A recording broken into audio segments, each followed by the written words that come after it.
Set your course for the Hoth Takes podcast.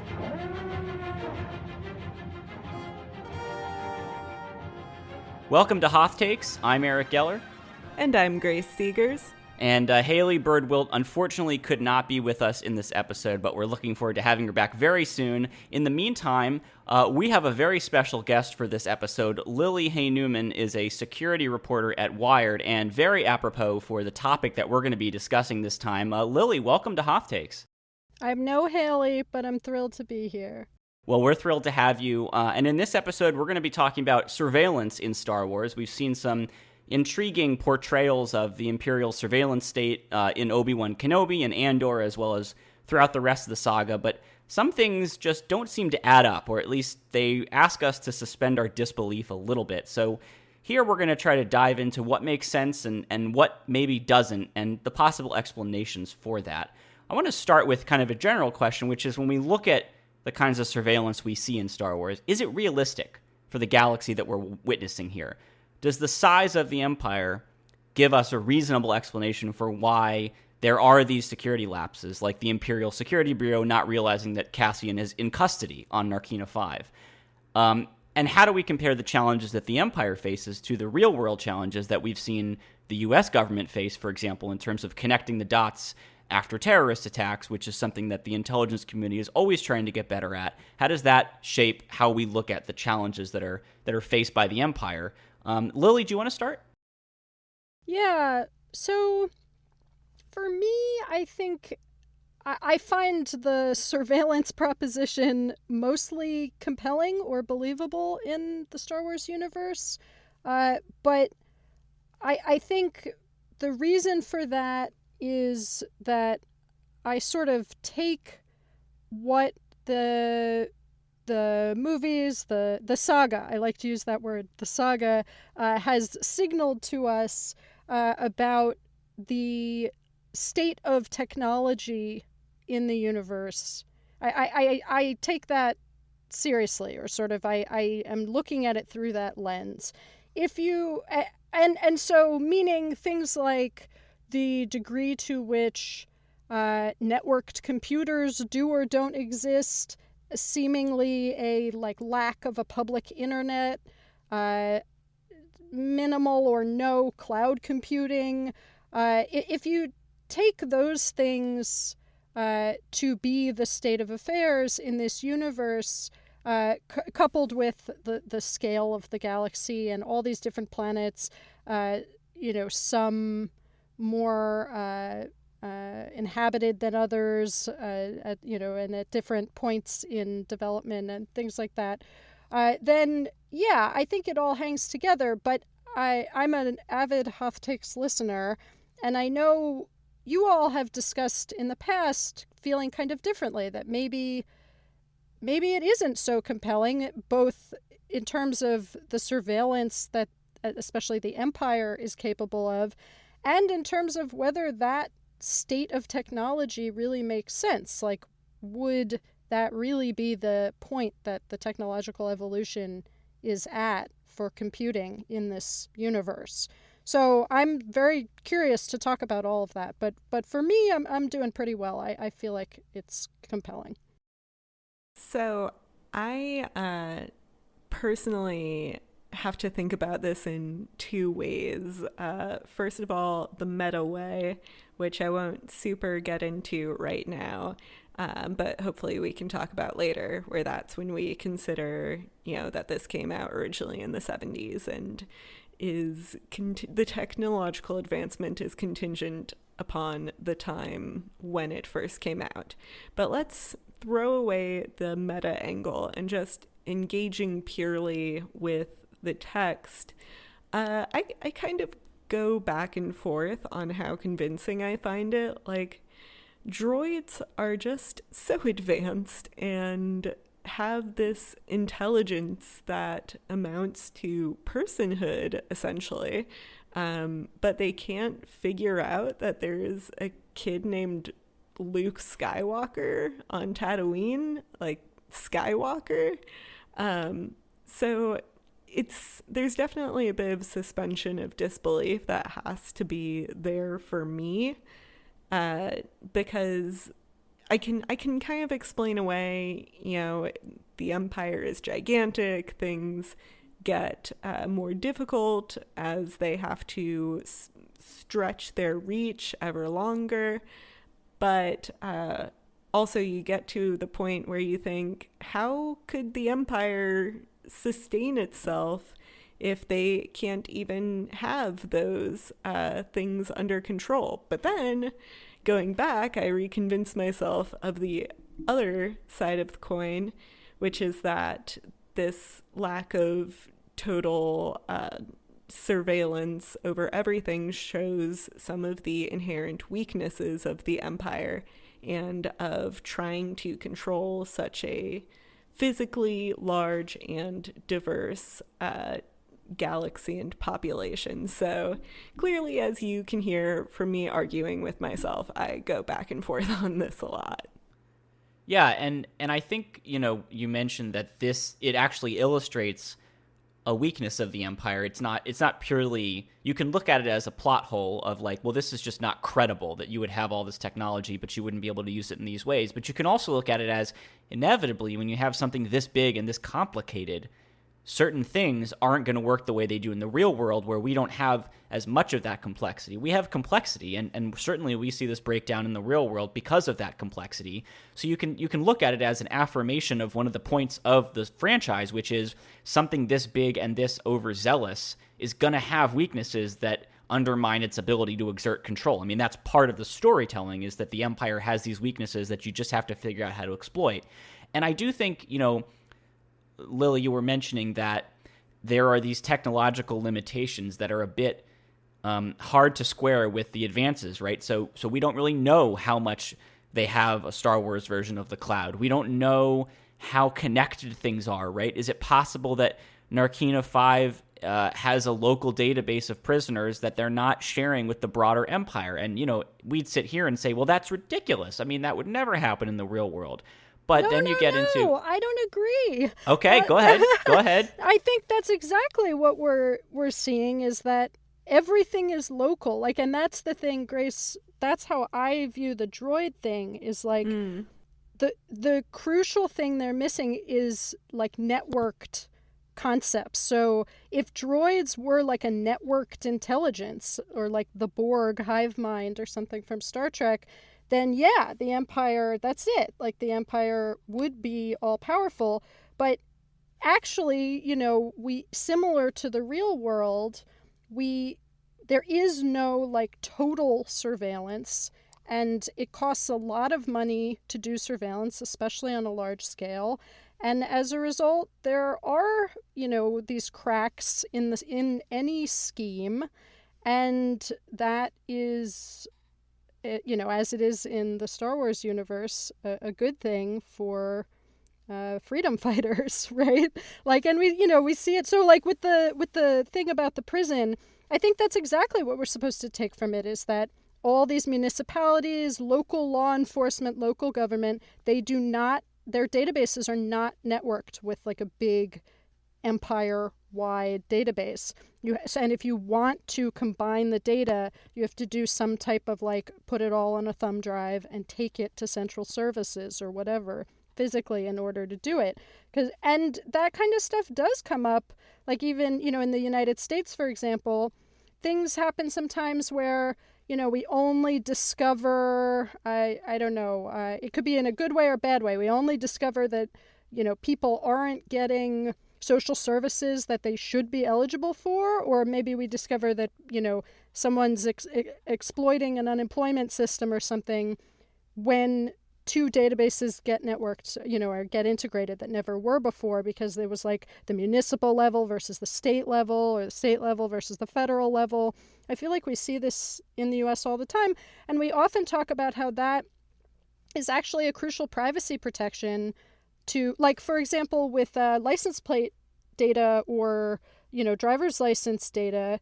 If all the states were to combine all of that, that's just like a central repository of data on all Americans, right? And that's not necessarily a good thing, because that's state data. That's not federal data. And that also reminds me of, how often do we hear that after a mass shooting, the local police had talked to the guy, or the state police had pulled the guy over, and there was some indication that this individual had contact with law enforcement, but they didn't tell the FBI, or the FBI was told, but it didn't get to the right field office. I mean, that does happen in the real world. And I guess, that we'll talk about the meta aspect of how much do we want to map our own real world experiences onto our judgment of Star Wars. But I think it's a fair question about, do we want to port this over completely and just say, well, we can believe that the same problems would exist in the same ways? Or do we want to say that it doesn't make much sense that this wouldn't be more automated in Star Wars than it is in the real world? Because certainly in the real world, we can understand shortcomings in automation, shortcomings in IT. I mean, it's hard to do these things in the real world with the budgets that all these different people have.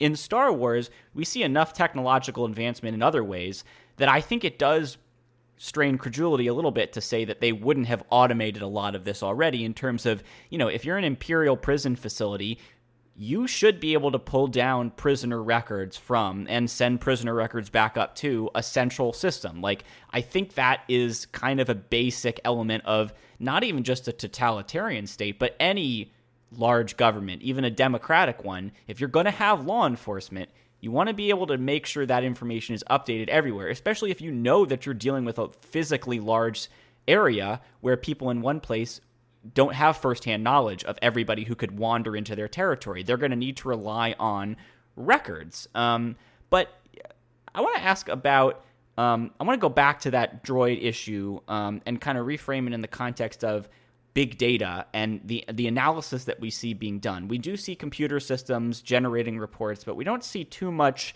of what we would think of as big data, which is basically, taking this data that we have about people's movements, about the financial transactions that they're making, and generating insights into here's where they're probably going, here's what they're probably doing. We don't really see a ton of that kind of analysis in Star Wars. And I guess I'm wondering, do we think that's a technological limitation? Does that get back to kind of this meta thing of, well, the story would be over if we could really see big data used that way? I mean, what is realistic for what the Empire should be able to get out of the quantity of data that it has about people's movements and their identities? So I think a really interesting element of this conversation that I genuinely would not have thought about except for Lily, because I am not a surveillance or security expert. I do not know anything about these things. And so something that I often forget is that data needs to be stored somewhere. That sounds really obvious, but I forget about the external physical aspect of data storage. And I think that you can kind of factor that into the Star Wars universe, which is already, in a sense, a very tactile universe where pretty much the vibes are as important as anything else in the storytelling. But when you look at droids as data receptacles who aren't connected to each other, that's a really interesting thought, because they're basically these data storage units that can communicate with each other and maybe can communicate with a networked computer system, but on their own, they also are just an individual repository. And I think that's a really interesting way to think about it, because when you think of it not being linked in the same way that we think of with the cloud, or even looking at the Borg or Cylons, where they're not all automatically interconnected with each other, then it begins to make more sense to me that having this, each individual data storage components, whether it's a droid or a computer, on a very grand scale, that makes more sense to me. That, of course, things are going to fall through the cracks because they're just not networked.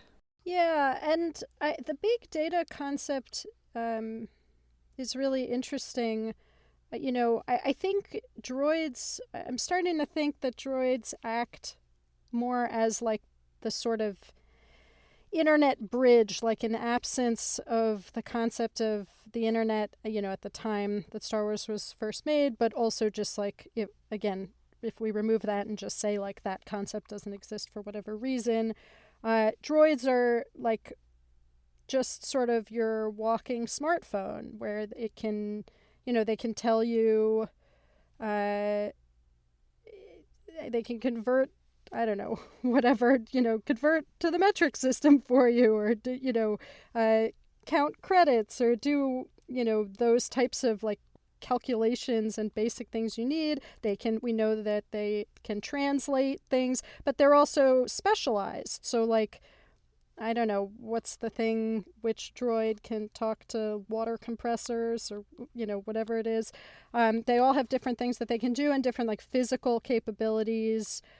So yeah, I think it is just this totally other concept of like a decentralized vision of computing from, before like the public internet was really conceived, or like certainly before it was a mainstream concept. But it kind of works. It's like an alternative path.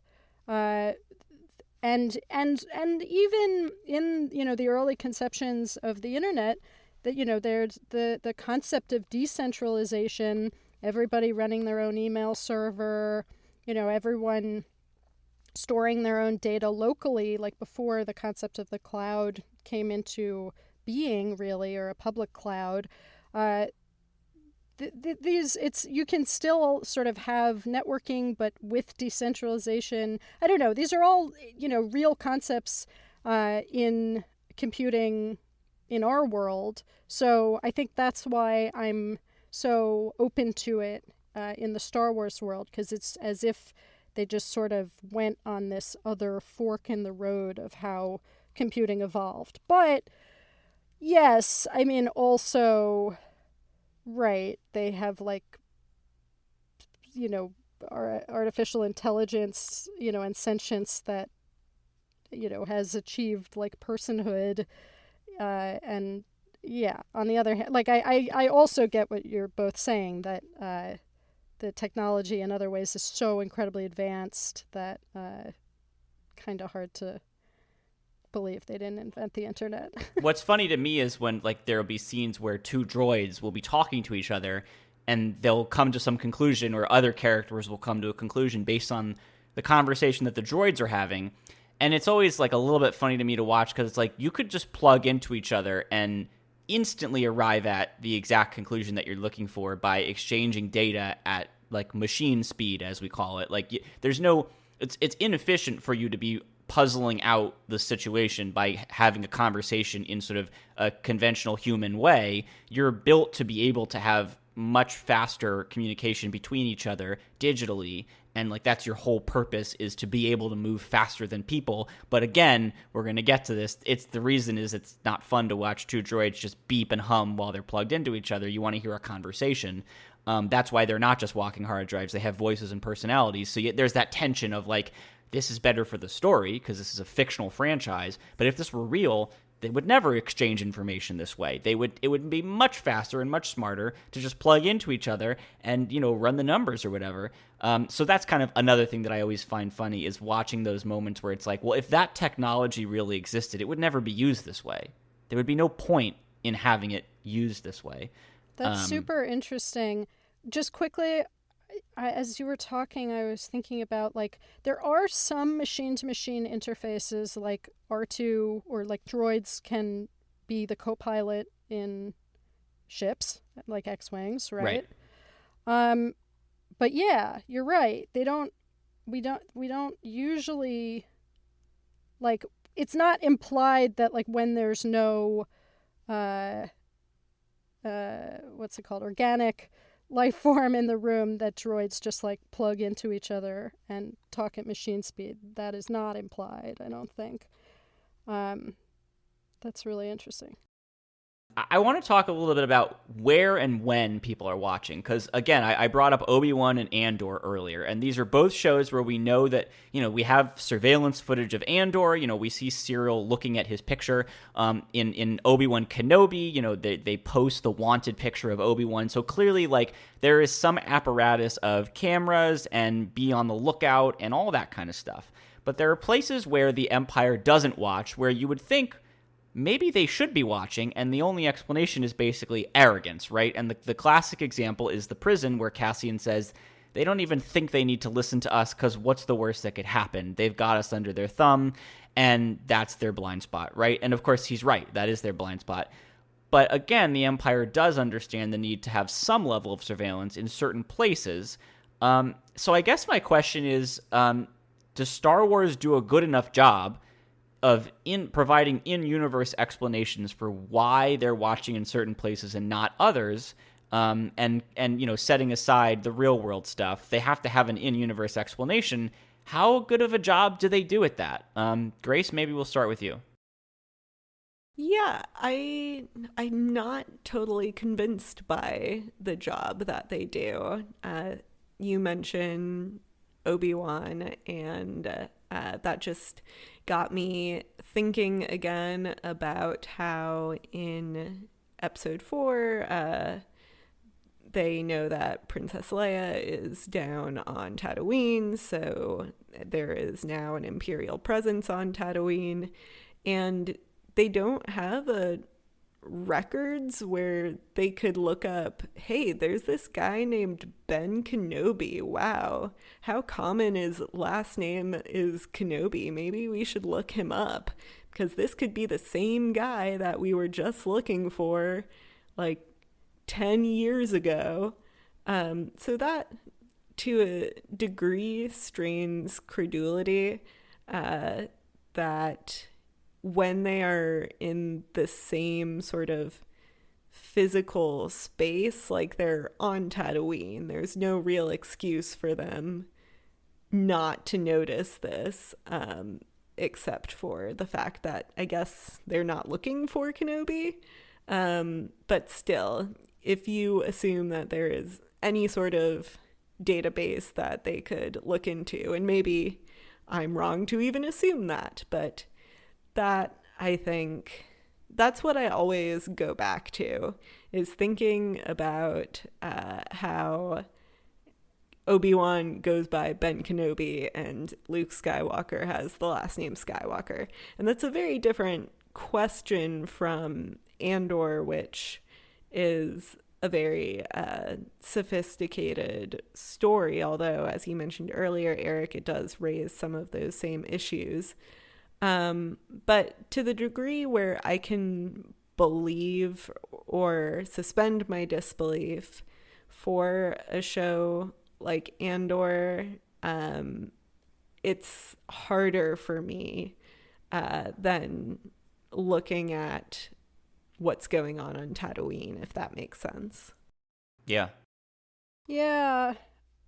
I feel like, sometimes they do a better job than other times. I felt in Obi-Wan that, like, he's really, like, gallivanting about quite a lot. And, it's sort of like, okay, sort of suspend disbelief a bit, as Grace was saying before.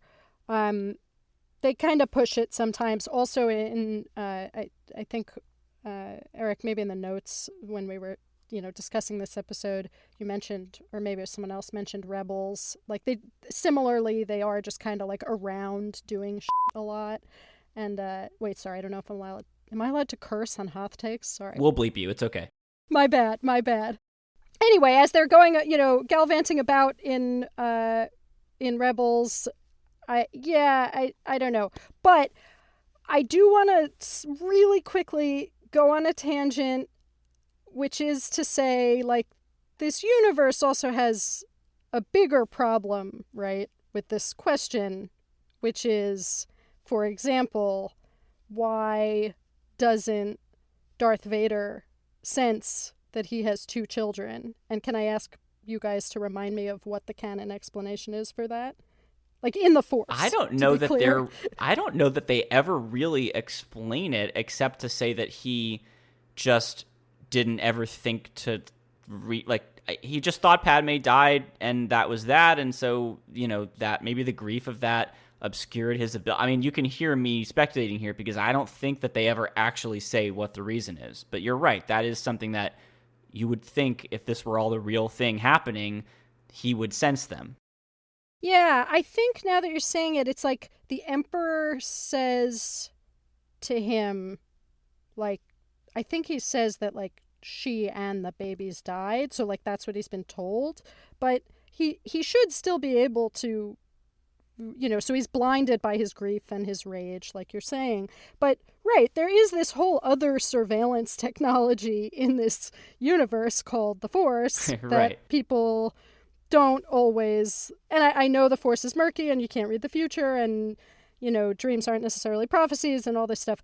But, yeah, I mean, we're like dealing with a bunch of sort of hairy issues in this regard. It isn't just like literal surveillance technology. It's also so Force. That actually makes me think too about in episode 6 when Darth Vader and Luke are fighting. Vader is able to sense that Luke has a twin sister.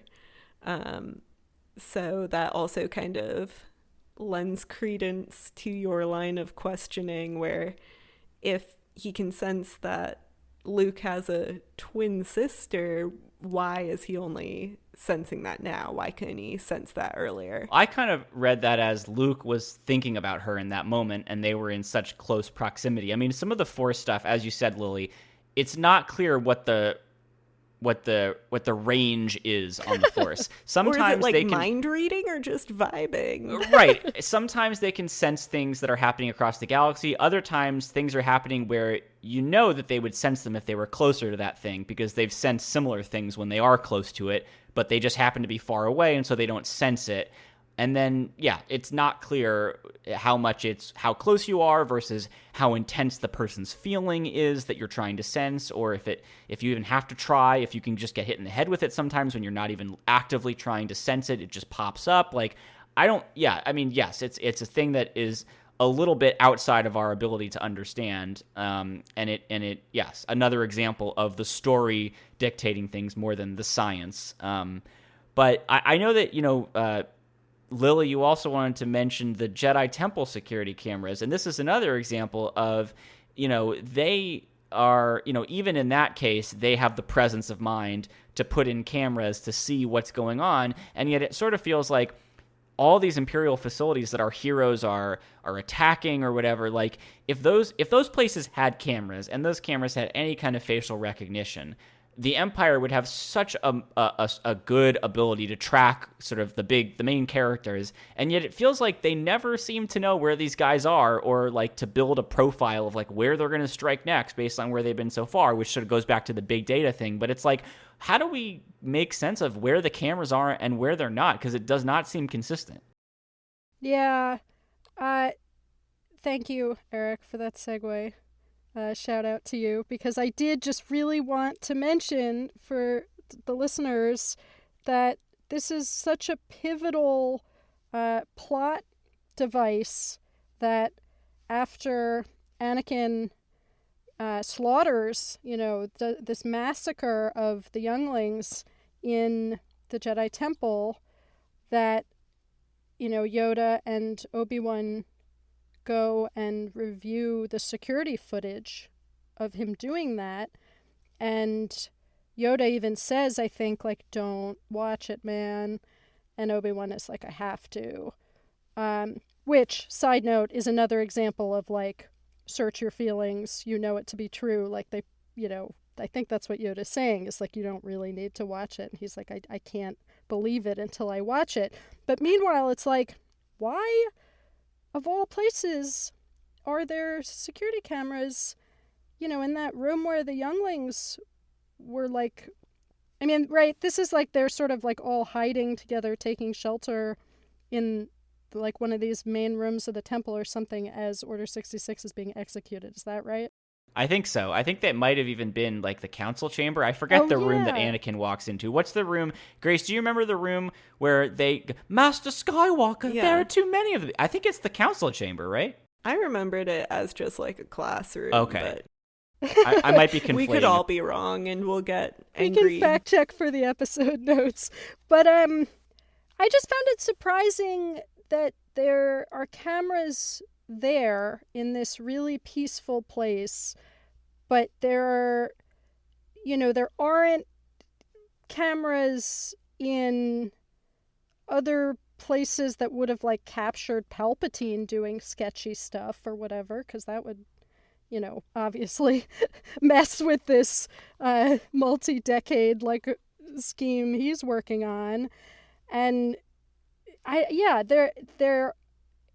do feel like that is just a bit of a complicated area. But in terms of like on all the planets and in all the star systems all over the galaxy, yeah, it's hard to do full coverage of security cameras in every single place everywhere. Like, that's okay with me. And maintenance issues are real. Like, just recently in New York City, there's been all this discussion of the fact that, first of all, there aren't security cameras in each subway car, and now the city and state governments are saying they're going to add them to each subway car because of violence or sort of concerns about upticks in crime and things like that. But then additionally, there was a big shooting in the subway, I believe in the summer of 2022, and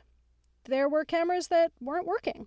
They weren't functioning to capture footage. I can't remember if it was that they were out of battery or out of storage or what was going on.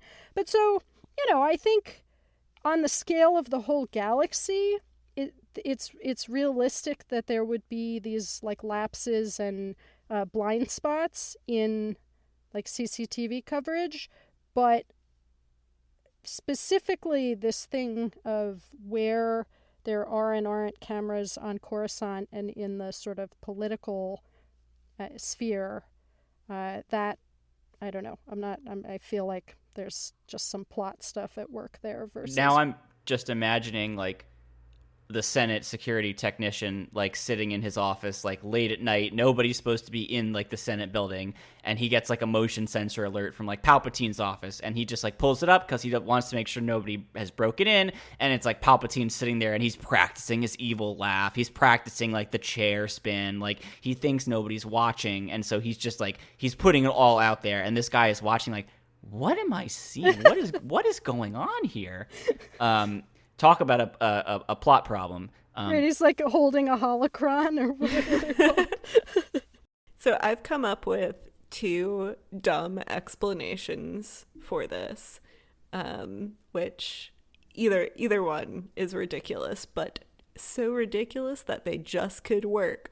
Number one, only Jedi use cameras.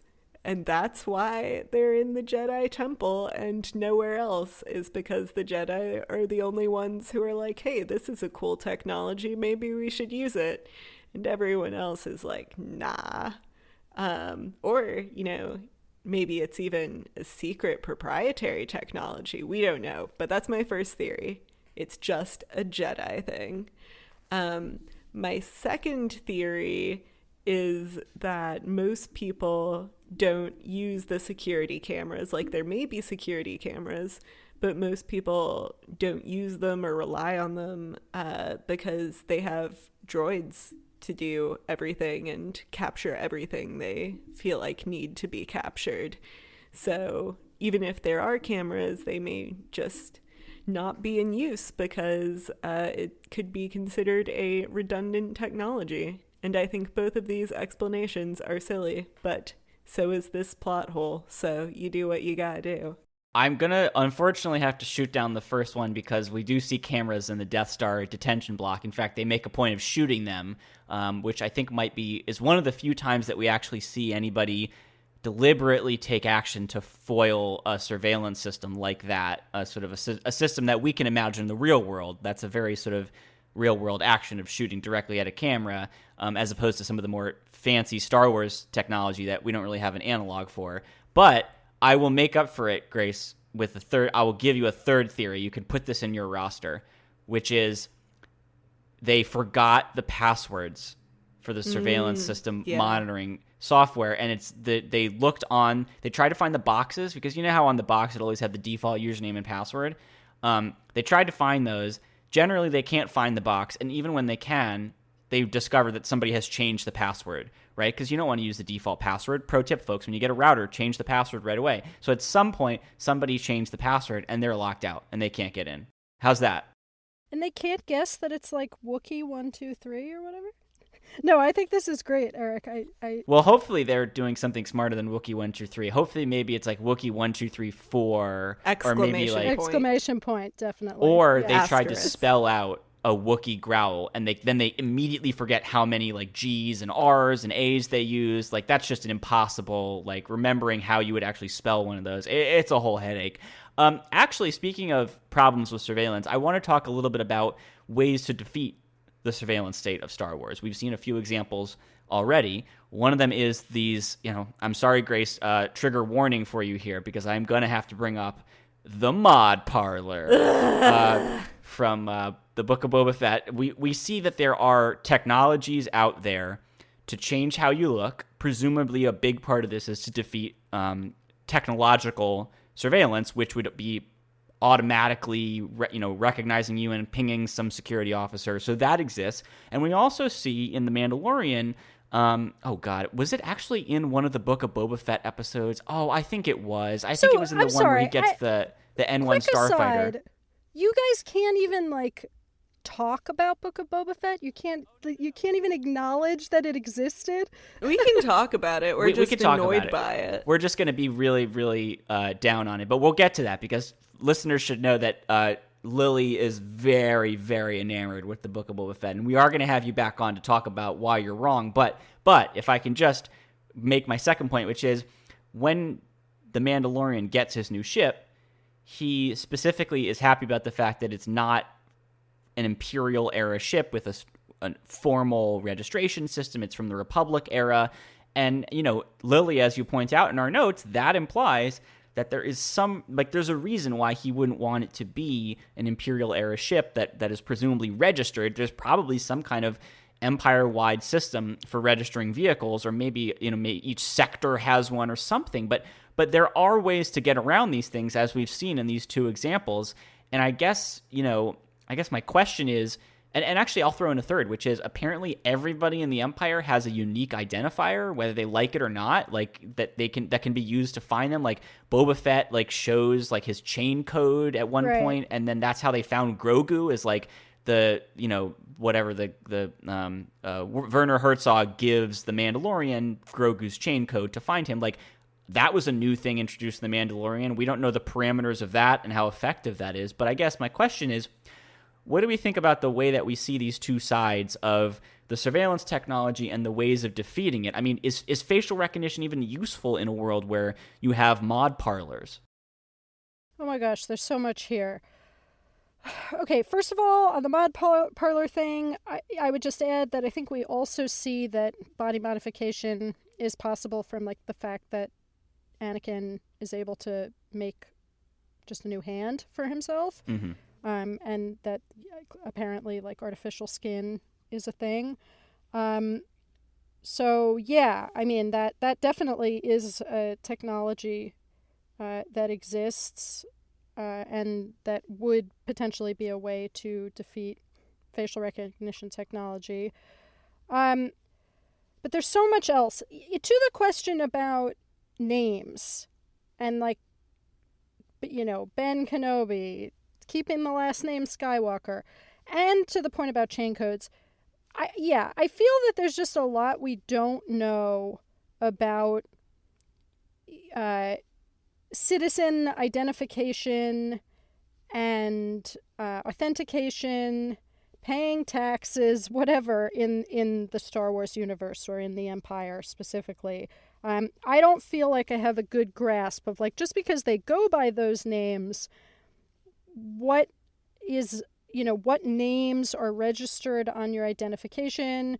For example, I don't think Rey really has a last name. Well, I think Jakku is probably like as far from a registered planet as you can imagine. Okay, that's fair.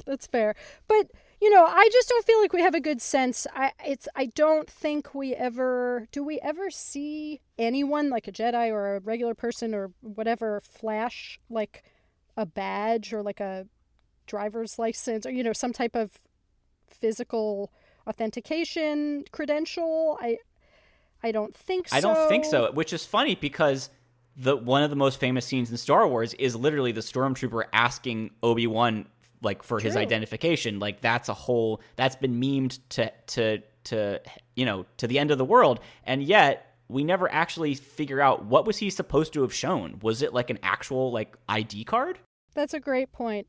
But yeah, it doesn't mean it doesn't exist. It's just like I don't think, as far as I know, that that apparatus or that mechanism has been like built out in the canon.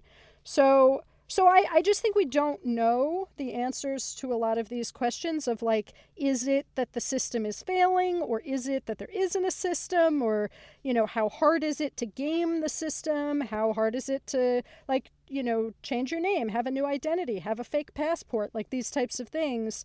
In our world, those types of things are possible, but they're very hard, but they're possible.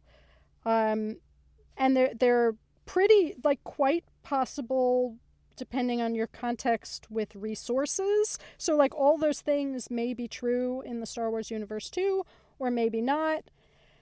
I don't know. Chain codes are super interesting to me. I don't quite get how they work. At first, when you were talking, I was saying... At first, when you were talking about Grogu, I was thinking, like, didn't they put, like, a tracker on him or something? And I still can't remember. But regardless, it is the thing that the bounty hunters get the pucks, and then the pucks start beeping once you're... And the beeps are closer together once you're close to the person, and not everyone has a tracker on them. So, yeah, that's the chain code thing. So I don't know if that's, like, a physical authentication token, like a YubiKey or something that you plug in to a computer. We do know that officers in the Empire have something like that to authenticate themselves or validate their identity by plugging something into a computer. But I don't know for regular citizens. So many questions.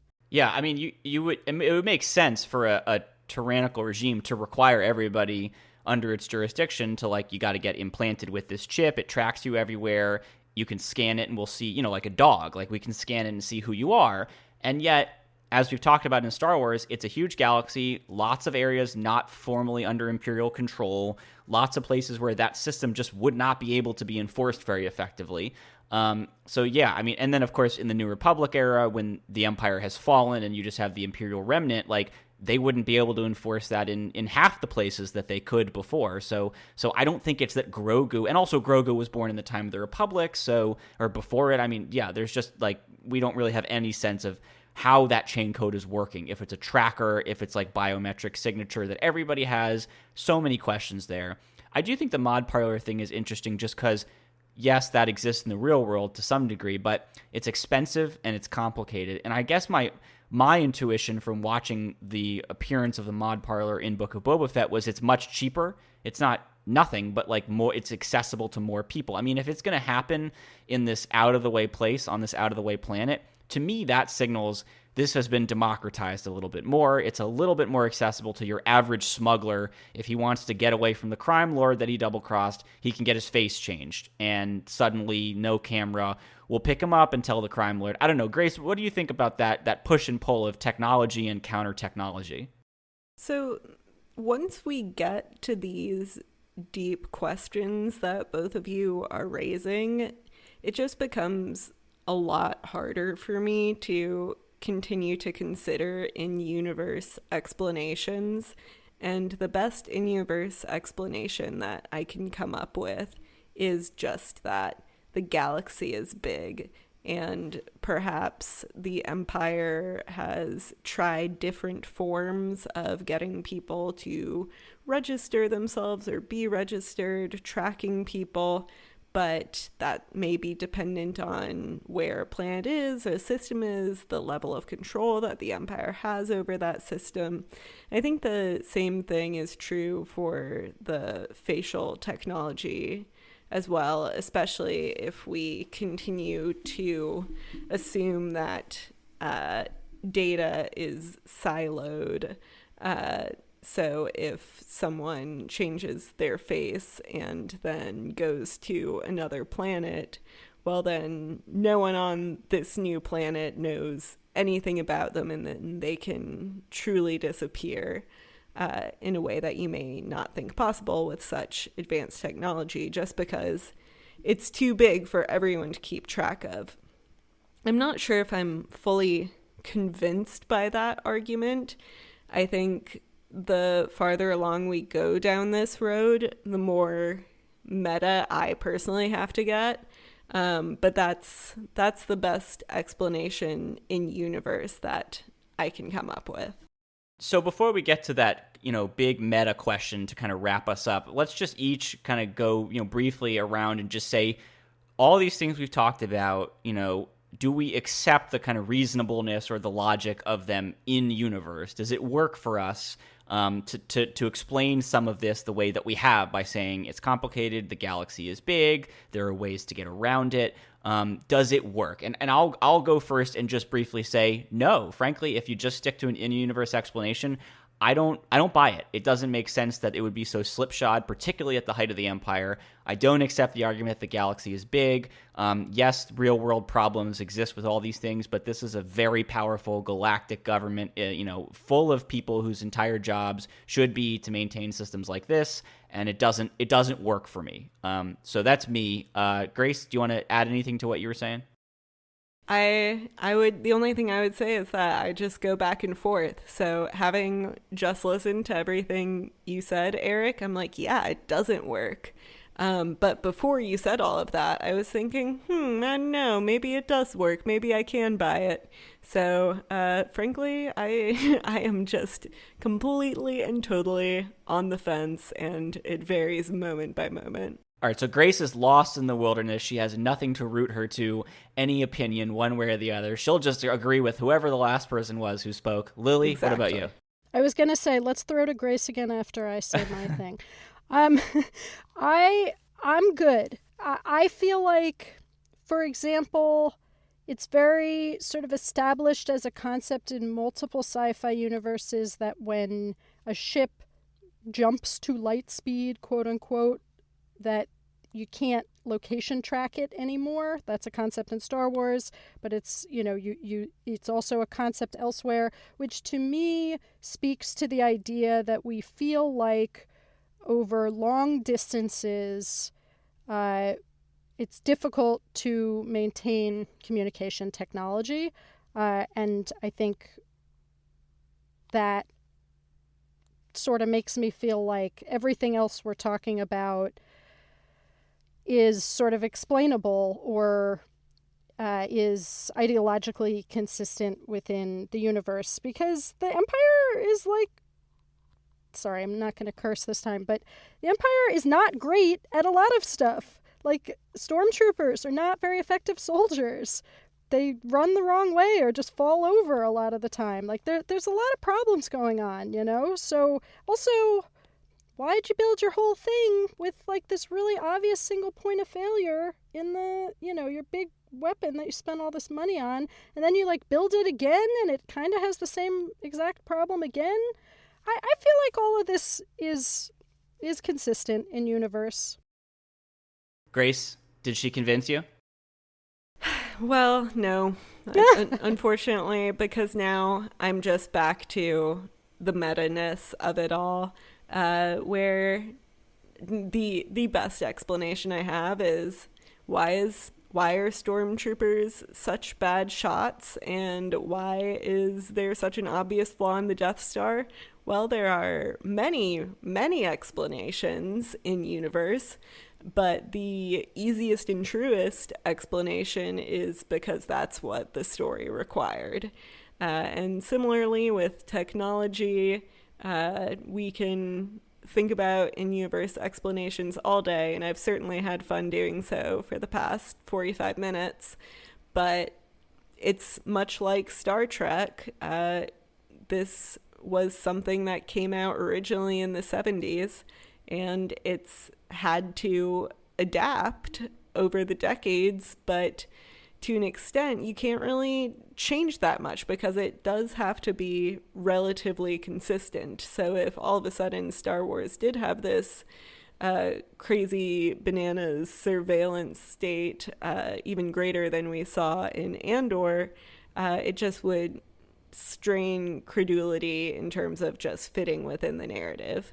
So I have done all I can on the in-universe explanations, and as always, I have to settle for the meta ones. Yeah, and as we wrap up here, you make a great point that there's not really much we can do about it from a meta perspective, because if you're telling a story that's set around the time of A New Hope, you have to stick with the technology of that era, which is based on the technology of the 70s, or what the people in the 70s imagined for this universe at this time. And as much as they're picturing a fake galaxy with all these sci-fi concepts, fundamentally a lot of what they're imagining, the limits of their imagination or the limits of their aesthetic and narrative choices are based on what they actually had in the real world. And so you just can't be inconsistent with that if you're telling a story set around that time. And I would argue, even if you're telling a story in the time of The Mandalorian, it just goes a little too far for me to suggest that in that 20 or 15-year gap, we suddenly invented Star Wars versions of all the things we have in the real world, and they work super well, and they address a lot of the things that we're talking about in this Hoth Takes episode. So I think they're limited even in that era. I don't know how far forward you'd have to go before it's plausible to start changing things on this fundamental level. So there's not much we can do. There's not much Lucasfilm can do to change that. My question is, if we acknowledge that this is just the way that it is, meta-textually, because they're limited by these concepts, is that a problem for our enjoyment of or our belief in these stories that they can never escape this prison of this is what they're working with? Does that bother us? Well, not surprisingly, I'm just feeling a lot more positively about all of this, so it hasn't been bothering me. To me, also, this is supposed to be a long, long time ago. So, their technology, they're just on a different path, folks. It all just evolved differently. And so I have more leeway available. Also, because I do feel that tech and tech penetration and tech access, these are concepts that transcend, there are issues in our universe. And so to me, it does make sense in universe that these are problems in Star Wars. And so narratively, it doesn't bother me. I'm okay with it. I mean, one thing that slightly bothers me is that the single major counter surveillance technology of this galaxy is just like a Jedi robe hood, which yes, that I don't know. It's not quite doing it for me. But overall, as I've said, I'm good to go. Yeah, I would agree. It doesn't bother me because, except for the robe thing, that is dumb. But as I have said many times before, and I will say again, Star Wars is about vibes. And so, if things don't fully make sense on a technical level, that doesn't matter as much as whether they make sense on a narrative and emotional level. And I think for the most part that Star Wars usually manages to pull it off. And when they don't, there's enough of the vibiness to make up for it. The only other slight tangent I will add is that my personal favorite thing about A New Hope coming out in the 1970s is that now every show, media content, whatever that comes out of the A New Hope era, people have 70s hair and mustaches because that was the fashion of the 70s, but also the fashion of A New Hope era galaxy. So I just personally love that. Yeah, I guess I would say in general, I also can just subscribe to the vibes theory and just let things go. You know, I think that the thing in Andor where they don't know that they have Cassian in prison is, for me, actually probably the most egregious. Yeah, it was like rough. Taking me out of it. If we're just talking about like surveillance and like sort of police state technology stuff, setting aside other things that might strain credulity, that for me is probably the biggest thing that I can think of in the canon Star Wars, honestly, for surveillance. And even that, clearly, as anybody knows who listened to our episodes on Andor, that didn't make a ripple with me in the grand scheme of things, because the story was great, and I'm like, fine, whatever, like just vibes, right? Like just taking the Grace approach of it's just vibes. So I think that's kind of where I end up too, is for all my kind of grumbling here about how in universe it just does not make sense. Head empty, just vibes. And also, R2-D2 is the original thumb drive. Yeah, they definitely like loaded up a lot of data on him and just carried him around and hope for the best. That concept really did not exist at the time. Like, that rules. Yeah, and you wonder what would have happened if his like memory got corrupted. He's an old droid, so like having that data on only one data source, that was a big risk. And I think Princess Leia should look into, just getting like an external hard drive that she carries around with her as a backup, because you never know, right? You never know what's going to happen. Yeah, just some redundancy. All right, well, that's going to do it for us here on this episode. Thank you so much for listening. If you want to share your thoughts about the episode or suggest topics for future shows, you can email us at hothtakes@gmail.com, or you can find us on Twitter at hothtakes. I am Eric Geller on Twitter. Grace is Grace_Seegers. Haley is Burdinator, and our special guest, Lily Hay Newman, is Lily H. Newman. Haley made our wonderful logo and banner art. I edited the show, and I also put together our music. And as always, for legal purposes, we want to point out that all Star Wars music and sound effects are the intellectual property of Lucasfilm. If you want to listen to previous episodes of Hoth Takes, you can find a complete archive on our website. That's hothtakes.wordpress.com. And hey, if you like the show, please share it with a friend. You can find Hoth Takes on all the major podcasting platforms, including Apple Podcasts, Google Podcasts, Spotify, and Stitcher. All right, we'll see you next time. May the Force be with you.